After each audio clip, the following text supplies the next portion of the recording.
நண்பர்கள் அனைவருக்கும் வணக்கம். இது உங்கள் தியாகு நியூஸ். நம்ம யூடியூப் சேனலில் நம்பிக்கை சார்ந்த பாசிட்டிவ் மைண்ட் செட் சார்ந்த பல விஷயங்கள், பல பதிவுகளை பார்த்துட்டு வரோம். அதற்கு உங்களுடைய ஆதரவுக்கும் ஸ்ட்ரக்சர் ஃபீட்பேக்குக்கும் என்னுடைய நன்றிகள். நீங்கள் எப்போவுமே ஜெயிக்கிறது நம்பிக்கை இருந்தால் ஜெயிச்சிடலாம், பாசிட்டிவ் மைண்ட் செட்ஸ் இருந்தால் ஜெயிச்சிடலாம் அப்படின்னு ஜெயிக்கிறத மட்டும் பற்றியே பேசுகிறீங்களே. நம்பிக்கையோட வாழ்ந்த, பாசிட்டிவ் மைண்ட் செட்டோட வாழ்ந்த, நிறைய முயற்சிகள் செய்து தோற்றவங்களை நீங்கள் பார்த்ததே இல்லையா அப்படின்னு நீங்கள் கேட்குற உங்களுடைய கேள்வி, உங்களுடைய மைண்ட் வாய்ஸ் எனக்கும் கேட்குது. இது மாதிரி பல நம்பிக்கைகளோட, பல புதிய முயற்சிகளை செய்து பல தோல்விகளை பார்த்தவருடைய மகன் நான். அதனால் எங்கள் அப்பாவுடைய வாழ்க்கையில் நடந்த சில பக்கங்களை திருப்பி பார்க்க ஆசைப்படுறேன். அதை உங்களோட பகிர்ந்துக்கணும்னு நினைக்கிறேன். வாங்க இன்றைக்கான பதிவுக்கு போகலாம்.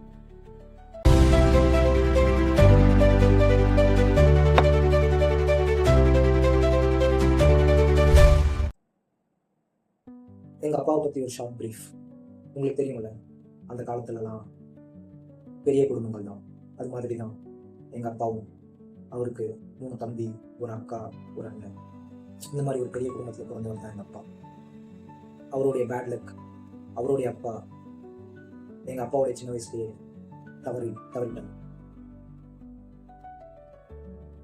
குடும்ப வறுமை சூழ்நிலை காரணமாக எங்கள் அப்பாவால் 8th ஸ்டாண்டர்ட் வரைக்கும் மட்டும்தான் படிக்க முடிஞ்சது. அதுக்கப்புறம் அவர் தம்பிங்க ஒருத்தராக பைண்டிங் ப்ரெஸ் தொழிலில் போய் வேலை செஞ்சு, தினக்கூலியாக சேர்ந்து வேலை செஞ்சு குடும்பத்தை காப்பாற்ற நினைச்சாங்க. எங்கள் அப்பா கல்யாணம் பண்ணி நான் பிறக்கிறதுக்குள்ளேயா இல்லை நான் பிறந்து 1-2 வயசுலையான்னு தெரியல, தன்னுடைய 8வது நாள் ஒரு 14-15 வயசு இருக்குமா, இல்லை ஒரு 12-13 வயசு இருக்குமா, அந்த வயசுலேருந்து திருமணம் ஆகிற வரைக்கும் கற்றுக்கிட்ட தொழிலை சொந்தமாக ஒரு பைண்டிங் ஆஃபீஸ் வைக்கணும்னு ஆசைப்பட்டு தன்னுடைய முதல் முயற்சி, முதல் நம்பிக்கை ஒரு சொந்த பைண்டிங் ஆஃபீஸ் வச்சாரு. அவர் நினச்சபடி அது சரியாக போகலை. ரொம்ப குறுகிய நாட்கள், 1 வருஷமா இல்லை 6 மாதமா, எவ்வளோ நாள்னு எனக்கு தெரியல. ஆனால் ரொம்ப வெகு சில நாட்களில் அது நஷ்டத்தில் முடிஞ்சது. அதுக்கப்புறமா திருப்பி அதே பைண்டிங் ஆஃபீஸில், அதே ஏரியாவில், ஏன்னா அந்த பைண்டிங் தொழில் என்பது அந்த பிராட்வே, மின்ட் அந்த ஏரியாவில் மட்டும் நடக்கிற ஒரு பெரிய தொழில். அங்கேயே திருப்பி ஒரு கூலியாக போனார். அங்கே என்ன இன்ஃபீரியாரிட்டி காம்ப்ளெக்ஸாக இல்லை என்ன அசிங்கமாக என்ன நடந்ததுன்னு தெரியல. அங்கே கண்டினியூ பண்ணல. அதுக்கப்புறம் அவர் இன்னொரு ஃப்ரெண்டு மூலிமா ஒரு ட்ரை சைக்கிளில் ஒரு டெலிவரி பர்சனாக அடுத்த வேலைக்கு போனார்.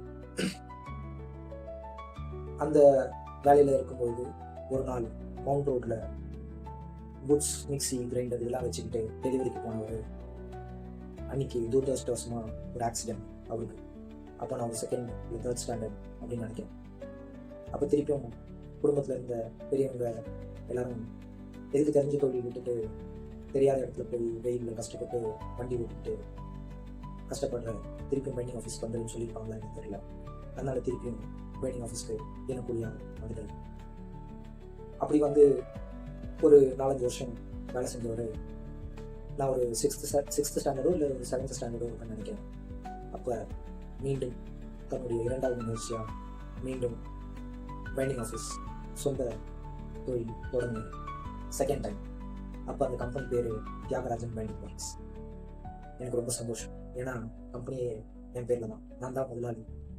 அந்த வயசில் எனக்கு தெரியுதாங்க எனக்கு கேட்குது. ஆனால் 2nd டைம் ஆரம்பிச்சது வந்து ரொம்ப நல்லா போச்சு. 2 வருஷம் நல்லா பண்ணிகிட்டு இருந்தோம். அப்போ நான், எங்கள் அம்மா, என் தங்கச்சி எல்லாருமே எங்கள் கம்பெனியில் போய் வேலை செய்வோம். நல்லா ப்ராஃபிட்டபுளாக இருந்தது 2 வருஷம். அதுக்கப்புறம் எங்கள் அப்பா பெரிய முயற்சியாக என்ன பண்ணலான்னு யோசிச்சாருன்னா, அதை பிஸ்னஸ் எக்ஸ்பேண்ட் பண்ணலாம். அது நடுவில் ஒரு சில இன்வென்ட்ரிஸ்லாம், ஒரு சில மிடில் ஒர்க்ஸுக்கெலாம் மெட்டீரியல்ஸ் வெளியே அமைச்சு திருப்பி உள்ளே எடுத்து வந்து ஃபைனல் ப்ராடக்ட் கம்ப்ளீட் பண்ணுற மாதிரி ஒரு ஸ்ட்ரக்சர். ஸோ அந்த டிரான்ஸ்போர்ட்டேஷன், அந்த எக்ஸ்பர்டைஸ்லாம் குறைக்கிறதுக்காக அந்த வேலையுமே நம்மளே கற்றுக்கலாமே அப்படின்னு கற்றுக்கிட்டு அதுக்கான மிஷினரிஸ்லாம் வாங்கி நாங்கள் வச்சுருந்தது வந்து ஒரு சின்ன இடத்துல வாடகையில் ரெண்டடில் வச்சுட்டு இருந்த கம்பெனியை ஒரு பெரிய இடத்துல பெரிய ரெண்ட்டுக்கு அடிஷ்னல் மிஷினரிஸோட பிஸ்னஸை எக்ஸ்பேண்ட் பண்ணுங்க. ஆனால் செகண்ட் டைம் அந்த அடிஷ்னல் மிஷினரிஸ் எல்லாமே பார்த்தீங்கன்னா செகண்ட் ஹேண்டில் தான் வாங்க முடிஞ்சு. அப்போ அவர்கிட்ட அவ்வளோதான் வெல்த் இருந்துச்சு. அவர் எப்படிப்பட்டவர்னு பார்த்தீங்கன்னா ரொம்ப ஸ்மார்ட் ஒர்க்கர், அதே வேலையில் கொஞ்சம் ரொம்ப ஹார்ட் ஒர்க்கர். எல்லாரும் ஒரு 1 ஹவரில் பண்ணுற ஒர்க்கை அவர் ஒரு 45 மினிட்ஸில் பண்ணிடுவார். அவ்வளோ ஹார்ட் ஒர்க்கர், அவ்வளோ ஃபாஸ்ட்டாக வேலை செய்வார். சேம் யூனிட்ஸில் எல்லாரும் ஒரு 100, சேம் மெட்டீரியல்ஸில் எல்லாரும் ஒரு 100 யூனிட்ஸ் எடுத்தாங்கன்னா அவுட்புட்டாக அவர் ஒரு 110, 120, எப்போவுமே ஒரு 10-15% அதிகமான அவுட்புட் இருக்காரு. So he's a combination of smart worker and hard worker. So இந்த செகண்ட் டைம் எக்ஸ்பேன்ஷனில் செகண்ட் ஹேண்ட் மிஷினரிஸ் இதெல்லாம் வாங்கி ஸ்டார்ட் பண்ண ஒர்க் அந்த 2-3 வருஷம் ஸ்மாலாக இருந்தபோது சக்ஸஸ்ஃபுல்லாக போனது, மாறின பிறகு ஃபெயில் ஆச்சு. அந்த செகண்ட் ஹேண்ட் மிஷினரிஸ்லாம் அடிக்கடிக்கு ரிப்பேர் ஆனது, ஒர்க்கர்ஸ் அடிக்கடிக்கு கரெக்டான டைமில் வராமல் போகிறது, ஸோ அதனால் டிலே, இந்த மாதிரி நிறைய ரீசன்ஸ்னால லாஸ். அந்த கம்பெனியை டோட்டலாக இழுத்து மூடுற அளவுக்கு லாஸ். எங்கள் அம்மா என்கிட்ட சொன்னது எனக்கு இன்னும் ஞாபகம் இருக்குது. எங்கள் அப்பா எடுத்து பார்த்தது அன்றைக்கி மட்டும்தான், அந்த செகண்ட் டைம் லாஸ்க்கு அந்த கடைசி தான். ஸோ அந்த லாஸ்க்கு அப்புறமா திருப்பியும் அதே இடத்துல லேபராக போகிறதுக்கு பிடிக்காம ஃபஸ்ட் எப்படி ட்ரைசைக்கிள் ஓட்டினாரோ அந்த மாதிரி இந்த டைம் ப்ளம்பிங் ஒர்க்ஸ், அவரோட இன்னொரு ஃப்ரெண்டு கூட ப்ளம்பிங் ஒர்க்ஸ்க்கு போனார். ட்ரைசைக்கிளை விட இது ரொம்ப கஷ்டங்க. ஹைரைஸ் பில்டிங்கில் அந்த பைப்ஸ்க்கான ஸ்பேஸை சுற்றியை வச்சு உடச்சி எடுக்கணும். 10th ஃப்ளோர்லேருந்து கிரவுண்ட் ஃப்ளோர் வரும். அவர் எங்கே போனாலும் அந்த ஒர்க்கை ரொம்ப ஈஸியாக கற்றுப்பாரு. இந்த ஒர்க்கும் ப்ளம்பிங் ஒர்க்ஸும் ஈஸியாக கற்றுக்கிட்டாரு. ரொம்ப கஷ்டப்பட்டார், அதெல்லாம் பண்ணார். ரொம்ப கஷ்டமான ஒர்க், ஆனால் நல்லாவே சூப்பராகவே பண்ணார். பட் அகெயின் ஒரு செட் பேக், திருப்பியும் ஒரு ஹெல்த் இஷ்யூ.